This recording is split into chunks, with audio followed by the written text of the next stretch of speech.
There are a few things everyone should try growing if they want to eat fresher, healthier food. Growing herbs is a great way to start even if you don't have much space. They will infuse your food with flavor and need only a sliver of land.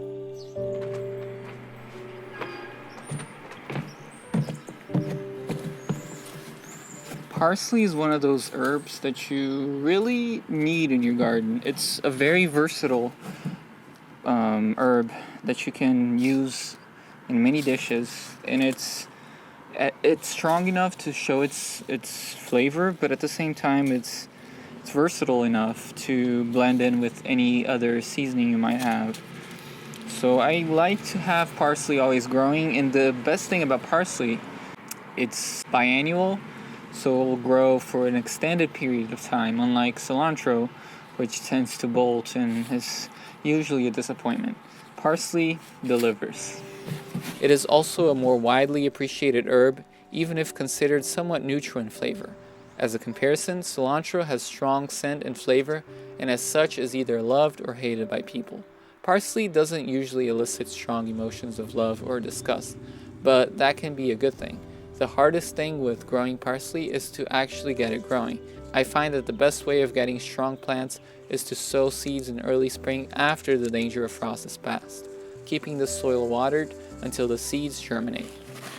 Parsley is one of those herbs that prefer direct seeding. I usually like to pre-sprout things and put them in cups and then transplant them when they're bigger, but parsley is an exception. I feel like it develops better when it's directly sown, maybe because it has a very strong taproot, and usually things that have strong taproots don't like to be transplanted. Now, I'm just broadcasting it densely here on a 4 square feet corner of the bed. I am hoping that they're gonna all sprout and I'll have a dense mat of parsley. Then I can eat it as smaller greens, and eventually some of them are going to grow bigger and will produce parsley as we know it.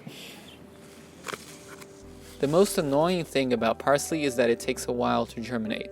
It can take up to 3 weeks of waiting to see any signs of life after sowing. Of course, this changes depending on humidity and temperature. It can germinate when soil temperature is above 40 degrees Fahrenheit and lower than 95, although the optimal range is between 65 and 85. When you grow it, remember not to bury it too deep on the earth. Broadcasting it over the surface and then tapping the soil with your hands is best. If your parsley takes longer than 3 weeks to show signs of growth, it may be that you have old, non-viable seed. If you get past the initial germination hurdle, parsley turns out to be one of the most carefree herbs in the garden, producing year-round and requiring little maintenance other than harvesting. Since they are biannuals, they will produce ample leaves during their first year of growth, overwinter while still producing leaves, and only send a flower shoot on their second year. It is a true workhorse for the kitchen. If you plant a small patch of it, you will have parsley to pick every day.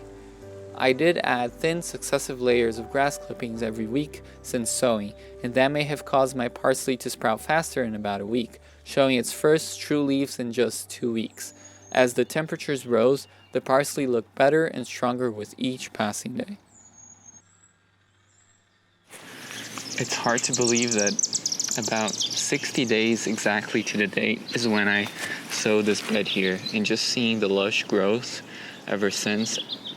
All of the plants have thrived, especially the kale. The arugula is already flowering.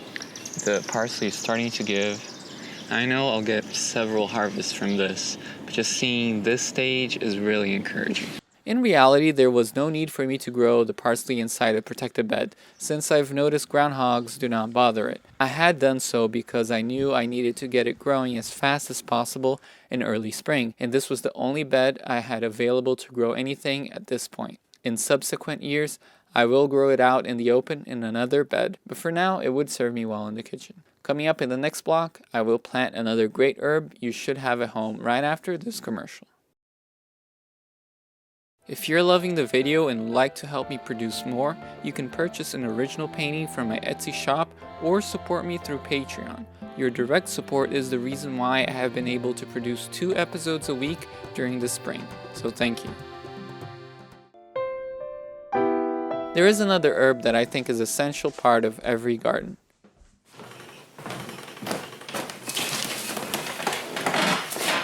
Basil is the most versatile herb. It can be used both in savory dishes as well as sweet ones. I usually like to plant it early indoors, using the plate germination method to start it. However, I didn't have time this year to do so, with moving places and everything. So I'll have to direct seed it. It is the end of May, so it's the right time to direct seed it. It does need warm temperatures to thrive. It will not enjoy anything below 50 degrees, and it can really die if it's closer to 30. Basil is actually a short-lived perennial wherever it's warm enough to grow it that way. But we usually treat it as an annual, planting it every year. I think it tastes better before it flowers, and that's usually the consensus with chefs. So having fresh young basil is always a better choice. Basil will grow through vegetative cuttings, so you don't need to necessarily start it from seed. But starting it from seed is easy enough. Even though I'm going to start it directly in the ground, I may have a lot of them not grow, but I'm okay this time to just overseed it and then thin it. As I have said before, I prefer to grow plants indoors first and then transplant them outside once they have grown 3 to 6 inches.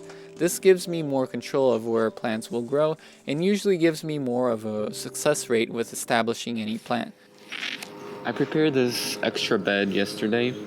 It's going to be an uncovered bed, so it's not going to be like the ones with the screens. That's because I'm going to plant things that usually groundhogs and deers don't eat. As far as I know, and from the years of experiences with groundhogs, they don't like basil. They don't like things that are too full of a scent, as far as I've noticed. So I'm going to plant the basil directly on the outskirts of this tomato bed. I already planted a few extra tomatoes I had, and tomatoes and basil, they grow well together as long as you give enough sunlight to the basil. I'll put the basil towards the sunnier edge here, and the tomatoes can grow in their own support. Growing plants with tiny seeds like basil directly outdoors, especially as the temperature starts rising like in late spring to early summer, can be more of a challenge.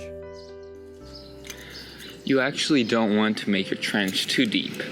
Basil is a pretty tiny seed, so it needs to be closer to the ground in order to sprout. You do want to space it evenly so that you don't get clumps. And since basil is a herb that transplants rather well, depending on conditions, you can later on space it around your garden, the thinnings that you take out. But if it's too much of a clump, then it becomes hard to untangle them.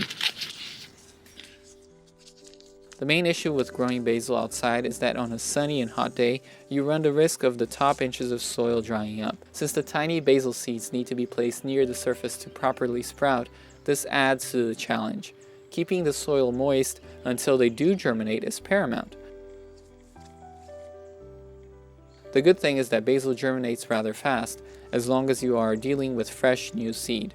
If you notice after a few days that the spot you plant basil seeds on remains bare, you can conclude that you had bad old seed, or that the soil dried up and killed the baby seedlings. I was planting both a regular green sweet basil variety as well as a purple one, which I feel has a wonderful flavor and scent. There are a few different varieties of basil to choose from. Some are large and some are small. They also vary a lot in scent. There is even cinnamon basil and lemon basil, which have completely different smells. To aid in the germination, I decided to cover the exposed soil with a thin layer of grass clipping. I wasn't sure this was going to help or hurt, but in about a week I would know. If you want to know what happened to my basil, make sure not to miss my next episode. See you there.